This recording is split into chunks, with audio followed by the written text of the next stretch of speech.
अवधूत चिंतन श्री गुरुदेव दत्त श्री स्वामी समर्थ। नमस्कार, मी रोहिणी परत एकदा तुमच्यासाठी एक खूप महत्त्वाचा व्हिडिओ घेऊन आलेली आहे आणि आजचा व्हिडिओ नक्कीच तुम्हाला आवडेल आणि त्याचबरोबर तुम्हाला खरंच खूप छान वाटेल, कारण आजचा व्हिडिओ जो आहे तो अशा गोष्टीवर आहे जी चूक सगळेजण करतात, बरेचसे जण करतात आणि त्यामुळे आपल्याला धनहानी आणि आपल्याला ज्या आपल्या प्रगतीमध्ये जे अडथळे येतात, आपल्याला धनहानी होते, धन लाभ होत नाही आणि आपण म्हणतो काय पैसे सगळीकडे येतात आणि आमच्याकडेच येत नाही, त्याच्या घरी खूप एवढे पैसे असून सुद्धा एवढे पैसे तरी पैसे येतात आणि आपल्या घरी आपण एवढे कष्ट करतो, एवढं मरमर करतो तरी सुद्धा आपल्या घरात पैसा येत नाही। तर कसं असतं ना, आपण काही चुका करतो आणि त्या चुका शक्यतो बऱ्याचशा वेळेस लक्ष्मीपूजनाला सुद्धा होतात आणि ह्या लक्ष्मीपूजनाला तुमच्या हातून ही चूक घडू नये किंवा तुमच्या हातून ही चूक होऊ नये, त्यासाठी मी तुमच्यासाठी आजचा हा व्हिडिओ घेऊन आलेली आहे आणि खूप महत्त्वाचा व्हिडिओ आहे, कारण ही चूक जर का तुमच्या हातून होत असेल तर नक्कीच तुम्ही ती ह्या वेळेस सुधारावी आणि त्यानुसार तुम्ही त्यात बदल करून तुम्ही त्यात तुमचे जे मार्ग आहे ते मोकळे करावे आणि त्याचबरोबर तुमच्यासाठी जो धन लाभ आहे, प्रगती मार्ग आहे तो मोकळा व्हावा, यासाठी मी नक्कीच प्रार्थना करेल आणि ते नक्कीच तुमच्याबरोबर होणार।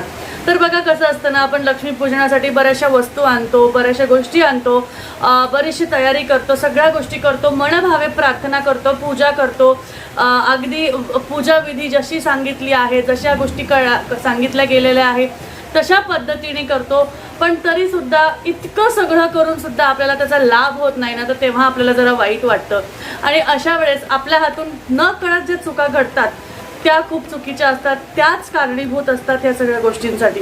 तुम्ही काहीही करा, कुठेही जा, कितीही देवदेव केलं, पण काही न कळत चुका घडल्यामुळेच तुमच्या हातून होऊ शकतात। मी असं म्हणत नाही की मी त्या चुका करत नाही किंवा दुसरं कोणी करत नाही, माझ्या हातूनही त्या चुका घडतात, माझ्या हातूनही न कळत अशा बऱ्याचशा चुका घडत असतील आणि ज्यामुळे मलाही, मी तुम्हाला सांगते की असं काही नाही की मी जर का तुम्हाला या सगळ्या गोष्टी सांगते तर मी एकदम परफेक्ट आहे किंवा मी खूप खुश आहे, माझ्याही जीवनात अडचणी आहे, मलाही बरेचसे त्रास होतात, पण कसं असतं ना, एकमेकांना दुःख सांगितलं ना की ते बरोबर वाटलं जातं आणि त्यानुसार मलाही त्याच्यामध्ये परिणाम मिळतो, तुम्हालाही त्याचा फायदा होईल ह्याची मी अपेक्षा करते। तर चला, बाकीच्या गोष्टी न बोलता आपण नक्की काय चुका करतो, काय गोष्टी करतो त्यावर आपण बोलूया। तर बघा, लक्ष्मी पूजनाच्या दिवशी कसं असतं, लक्ष्मी आगमन करते, आपल्या घरात लक्ष्मी आगमन करते। तर जसं तुम्हाला सांगितलेलं आहे की लक्ष्मी पूजनासाठी तुम्हाला ज्या कुठल्या वस्तूंची म्हणजे ज्या कुठल्या वस्तू तुम्हाला घ्यायच्या आहेत त्या तुम्हाला अगोदरच घ्यायच्या आहेत, त्या दिवसाच्या आधीच घ्यायच्या आहेत। आता 24 तारखेला आपल्याकडे लक्ष्मीपूजन आहे, तर तुम्हाला असं नाही करायचं आहे की संध्याकाळी लक्ष्मीपूजन करायचं आहे, तर तुम्ही सकाळी बाजारात जाऊन बत्ताशे हे ते सगळ्या गोष्टी घेऊन यायचे आणि संध्याकाळी लक्ष्मीपूजन करायचं। लक्ष्मीपूजन हा पूर्ण दिवस म्हणजेच लक्ष्मीपूजन असतो। या दिवशी तुमच्या घरात सकारात्मकता, या दिवशी तुमच्या घरात हसतं-खेळतं वातावरण, ह्या दिवशी तुमच्या घरात खूप मस्त वातावरण आणि त्याचबरोबर लक्ष्मी आगमनाची तयारी तुमच्या घरात दिसली पाहिजे। तर त्याच दिवशी जर का तुम्ही बाहेर जाऊन लक्ष्मी देऊन आले तर कसं होईल बरं? मी असं म्हणणार नाही की त्या दिवशी जे लोक जे विकायला बसतात त्यांचं काय, तर शक्यतो कसं असतं, खूप अडचणीच्या वेळेस, खूप अगदी गोष्टीच्या वेळेस तुम्हाला जर का पडली तर त्यावेळेस गोष्ट ठीक आहे, पण शक्यतो लक्ष्मीपूजनाच्या दिवशी कुठलीही गोष्ट तुमची लक्ष्मी घरातून बाहेर जाऊ नये ह्याची काळजी घ्या।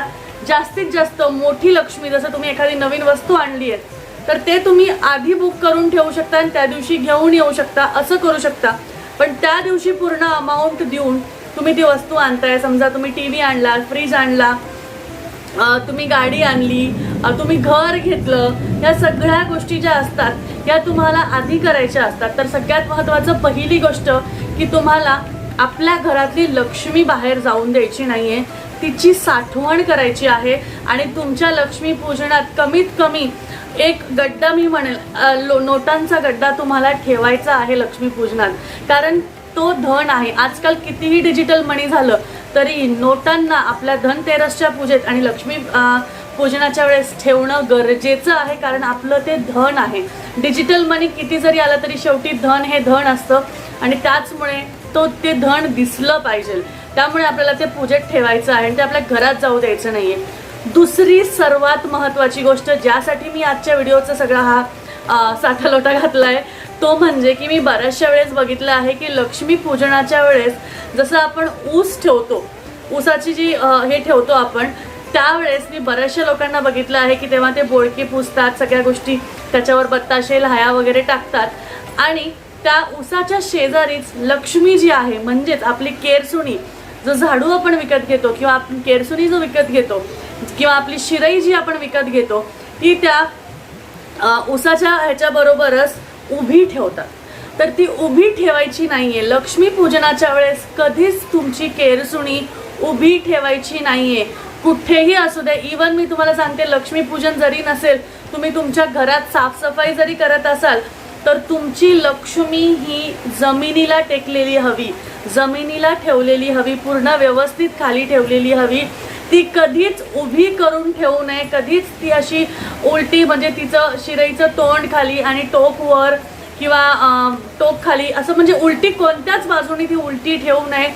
त्यातल्या त्यात लक्ष्मी पूजनाला तर उभी त्याहून ठेवू नये. मी बऱ्याच वेळेस बघितलं आहे, लोक शिरई अशी उभी ठेवतात, त्याला हळदी कुंकू वगैरे लावतात, त्याची पूजा करतात.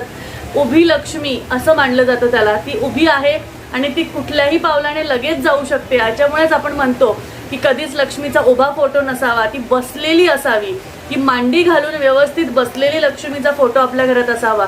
त्याच तऱ्हेने तुम्हाला तुमची जी लक्ष्मी आहे, तुमची जी केरसुणी आहे, तिला सुद्धा लक्ष्मी पूजनाच्या वेळेस पूजताना तुम्हाला खाली ठेवायचं, व्यवस्थित खाली ठेवायची आहे आणि मग तिची पूजा करायची आहे. तिला व्यवस्थित फरशीवर अशी खाली ठेवायची आहे आणि मग तिची पूजा करायची. अजिबात तिला भिंतीला लावून खेटून अशी उभी ठेवायची नाहीये. बरेचशे जणांच्या वेळेस मी बघते की तिला अशी उलटी तरी ठेवतील किंवा सरळ तरी ठेवतील अशी आणि मग तिची पूजा करतात. तर तुम्हाला ही चूक जी आहे अजिबात करायची नाहीये. कारण लक्ष्मी पूजनाच्या दिवशी तुम्ही तिचं आगमन करता, तिला घरी बोलवता. तर त्यामुळे जर का तुम्ही तिला नुसतं उभं राहायला बोलवलं तर ती कधीच तुमचा फायदा करणार नाही किंवा कधीच ती तुमच्यासाठी राहणार नाही. कारण आपण म्हणतो ना की आपण एखाद्या पाहुण्याला बोलवलं तर आपण म्हणतो की या बसा, पण जर का तुम्ही त्याला म्हणलेच नाही की बसा, तो चालत्या पावलाने तसाच जर का निघून गेला तर कसं आपल्याला वाईट वाटतं किंवा ते व्यवस्थित त्या पाहुण्याला सुद्धा ते व्यवस्थित वाटत नाही की अरे आपल्याला हा म्हणला सुद्धा नाही की बस म्हणून. तर अशाच पद्धतीने बघा, लक्ष्मीला सुद्धा आपल्याला कधीच उभं ठेवायचं नाहीये. तिला दरवेळेस पूर्ण खाली व्यवस्थित ठेवून मगच तिची पूजा करायची आहे. उभ्या लक्ष्मीची कधीच पूजा करू नये, कारण उभी लक्ष्मी पूजली तर ती तुम्हाला पावत नाही, तुम्हाला ती अजिबात तुमच्यावर प्रसन्न होणार नाही आणि त्यामुळेच आपल्याला बाकीच्या ज्या आर्थिक अडचणी असतात, आर्थिक चणचण असते ती भासते आणि त्यामुळेच आपण मग म्हणत बसतो अरे एवढी देवपूजा केली, एवढं सगळं केलं आणि मला काहीच लाभलं नाही. तर अशा पद्धतीने बघा ह्या गोष्टी असतात, ह्या गोष्टींची तुम्हाला काळजी घ्यायची असती आणि त्यानुसार सगळ्या गोष्टी तुम्हाला करायच्या असतात. आपण देवपूजा करतो, लक्ष्मीपूजन करतो, हे करतो ते करतो, पण अशा बारीक निरीक गोष्टी असतात ज्यावर आपण लक्ष देत नाही आणि आपलं नुकसान होऊन बसतं.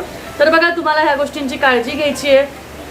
तुम्हाला व्यवस्थित पूजाविधी कशी करायची, काय करायची आहे हे मी पुढच्या येणाऱ्या व्हिडिओमध्ये धनतेरसची पूजा, वसुबारसची पूजा, लक्ष्मी पूजनाची पूजा आणि त्याचबरोबर नरक चतुर्दशीची पूजा कशी करायची आहे त्या सगळ्यांची व्हिडिओज येणार आहेत. येत आहेत म्हणजे तयारी आहे त्याची.